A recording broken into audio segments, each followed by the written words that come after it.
Vamos fazer o seguinte, chegou aquela hora tão esperada aqui do nosso Fenômeno Fica Alerta às quintas-feiras, que é o quadro Fala Defensor, que está no ar.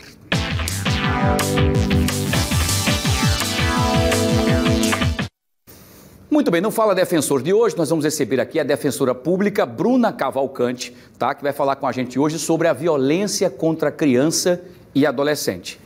Doutora Bruna, mais uma vez, boa tarde, seja bem-vinda sempre aqui ao nosso Fenômeno Fica Alerta. É importantíssima essa interação com os nossos telespectadores para falar de um assunto muito importante, que é essa violência contra a criança e adolescente. Muito boa tarde, seja bem-vinda. Boa tarde, Wilson, boa tarde a todos. Mais uma vez, né, estamos aqui presentes, bastante felizes por esse espaço e pela oportunidade de discutir temas sempre muito relevantes, né, para a nossa sociedade. Muito bem. Vamos começar então com as perguntas. Tem vários telespectadores que colocam aqui perguntas importantes. Por exemplo, quem deve, por exemplo, quem pode denunciar violência contra a criança e adolescente, né? É o Cristiano que quer saber, doutora. Então, respondendo à pergunta do Cristiano e a todos, nossa Constituição, ela prevê lá no artigo 227 que é dever da família, da sociedade e do Estado deixar crianças e adolescentes sempre protegidos, né, sempre à salvaguarda de qualquer tipo de omissão, de negligência ou de abuso ou de algum ato que venha configurar maus tratos, né, e entre eles, obviamente, a violência. Então, qualquer pessoa que tenha conhecimento de que existe uma criança ou um adolescente que está sofrendo maus tratos, que está sofrendo algum tipo de abuso, essa pessoa pode procurar as autoridades, pode denunciar, inclusive existem até formas de fazer essa denúncia anônima.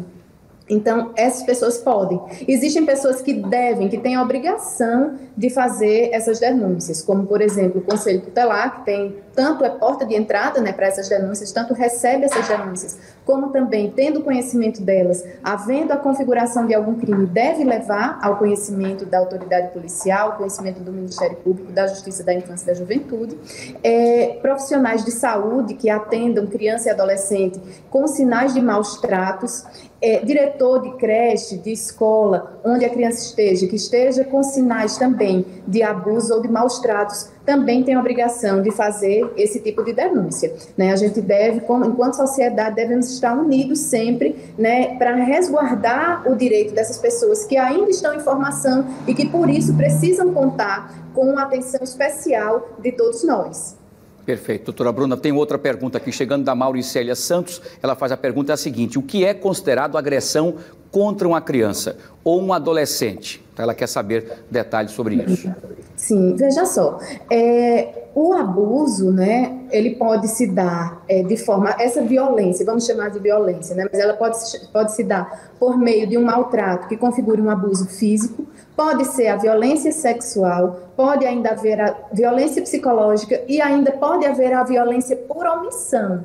Não são somente ações que configuram maus tratos contra as crianças ou adolescentes, omissões também, né, quando a gente deveria agir, mas a gente não age e a gente viola o direito de uma determinada criança ou de um adolescente, né? Vou dar um exemplo bem rápido aqui para ilustrar. Então, enquanto pai ou mãe, nós temos a obrigação de alimentar a criança, de levar para a escola, de mantê-la protegida, né, de qualquer tipo de perigo. E aí a gente vê aquela criança ali indo para um lugar que sabe que ela vai se machucar, a gente não toma nenhuma providência, isso também é uma forma de violência contra essa criança.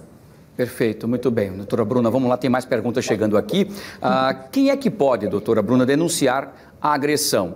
E se eu denunciar a agressão à polícia e não der em nada? É o Luciano dos Santos que está fazendo a pergunta. Então, veja só, como eu expliquei anteriormente, né, todos nós podemos fazer essa denúncia, e aí eu vou me focar nessa segunda parte do que ele perguntou, né, se por acaso a gente aciona a polícia não faz alguma coisa, não toma providência.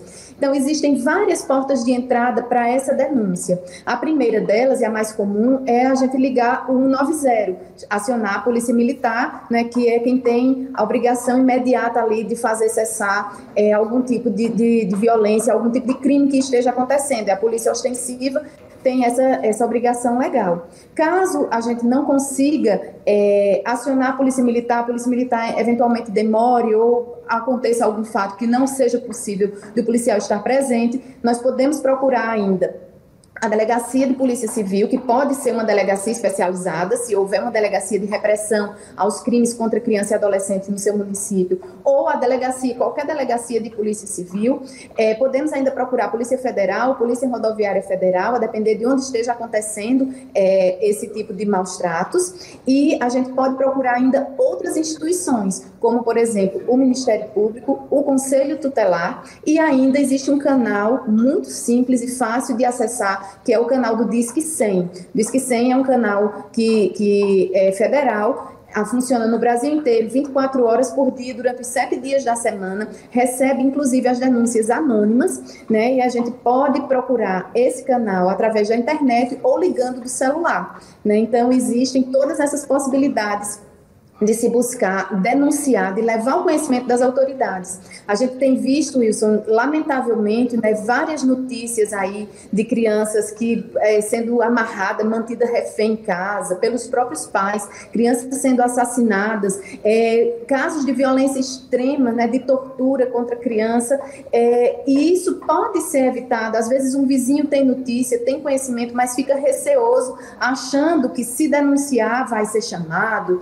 vai ser exposto, e isso não é verdade, né? É possível que a gente faça essa denúncia de forma anônima, e aí a gente vai estar agindo, né, como o nosso dever enquanto cidadão, vai agir em defesa daquela pessoa que não tem, né, defesa diante da potência física, né, da força e até da autoridade dos adultos a quem ela está submetida. E a gente vai estar aí buscando resguardar os direitos dessas crianças e desses adolescentes que estão sendo vítimas de todo tipo de maus tratos que a gente possa imaginar.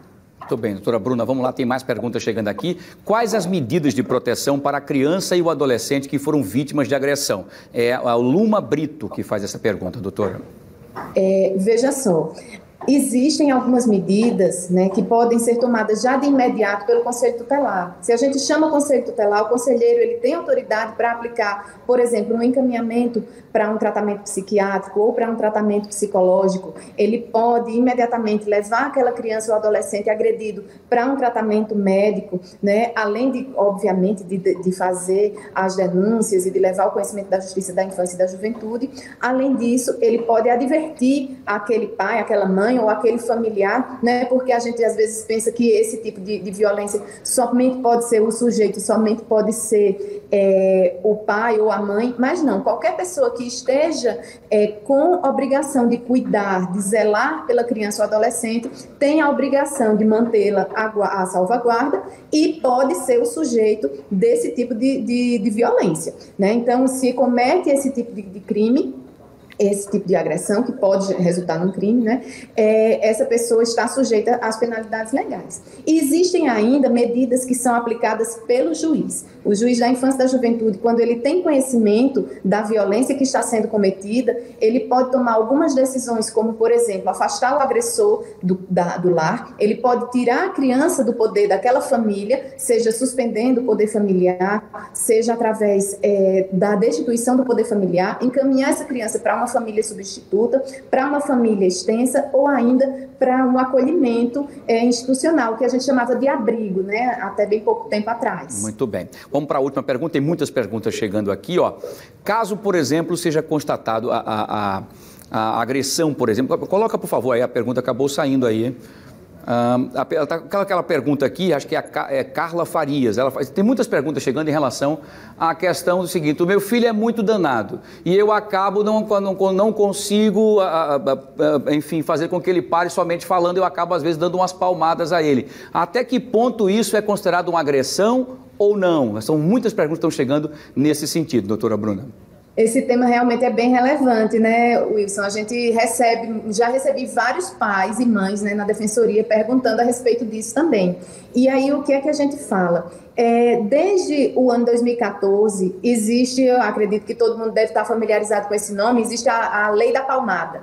Né? A Lei da Palmada, ela veio para regulamentar justamente a questão do castigo, que é aplicado como forma de disciplina para os filhos. O pai e a mãe têm a obrigação, logicamente, de disciplinar o filho, mas, ao mesmo tempo, essa disciplina, ela precisa ser aplicada com parcimônia, né? Com proporcionalidade, precisa ser uma disciplina que vise a educação da criança e não impor a essa criança um sofrimento, né? A criança, o adolescente, ele ainda é um ser em formação, está se desenvolvendo e não tem o discernimento para entender que aquele tipo de agressão ali significa uma punição por algum fato, né? Então, muitas vezes, essa criança vai crescer sem compreender que a autoridade do pai e da mãe, ela deve ser exercida porque existe um limite, existem formas de se conversar, existe ali a questão da autoridade em si,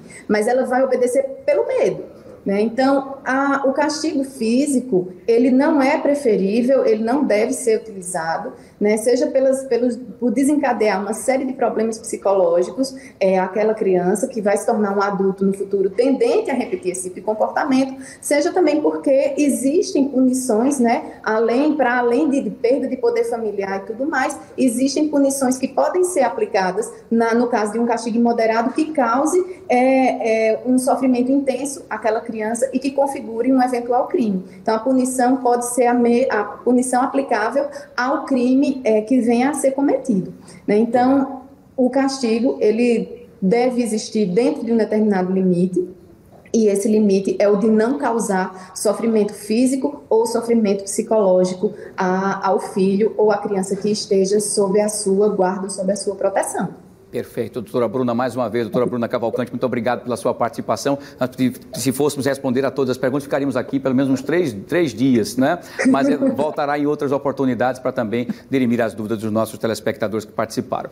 Mais uma vez, muito obrigado, saúde, sucesso e o espaço estará sempre à sua disposição. Muito obrigada, Wilson. Agradeço demais pela oportunidade. É sempre muito bom estar aqui, né, conversando com todo mundo sobre temas tão importantes, tão atuais, né? E eu gostaria de já deixar registrado aqui os parabéns pela iniciativa e pelo espaço, agradecendo, né, pela oportunidade de estar aqui de vez em quando conversando com você, conversando com os telespectadores. Muito bem, seja bem-vinda sempre. Sucesso, grande saúde e até a próxima, se Deus quiser.